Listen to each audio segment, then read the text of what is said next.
एक दिन एक गरीब एक सरदार जी के पास अपनी जमीन बेचने गया। बोला, सरदार जी मेरी 2 एकड़ जमीन आप रख लो। सरदार जी ने पूछा कि इसकी कीमत क्या लगाओगे? गरीब बोला 50,000 रुपए। सरदार जी थोड़ी देर सोचकर बोले, वही खेत जिसमें ट्यूबवेल लगा हुआ है? गरीब बोलता है, जी हाँ, आप मुझे 50,000 रुपए से कम भी दे दीजिए तो भी मैं जमीन आपको ही दे दूंगा। सरदार जी ने आंखें बंद की, 5 मिनट सोचकर बोले, नहीं, मैं उसकी कीमत 2 लाख रुपए दूंगा। गरीब बोला, पर मैं तो 50,000 मांग रहा हूँ, आप 2 लाख क्यों देना चाहते हैं? सरदार जी बोले, तुम जमीन क्यों बेच रहे हो?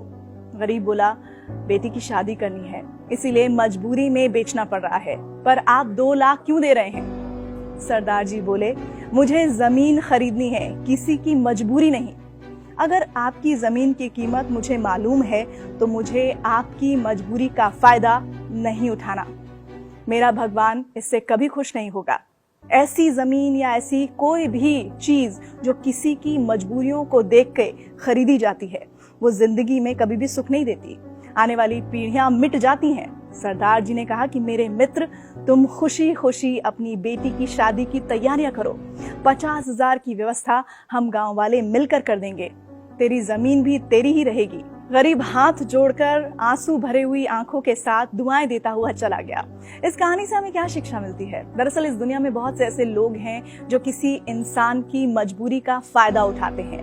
किसी की मजबूरी का फायदा उठाना गलत ही नहीं बल्कि नैतिकता के विरोध में भी है।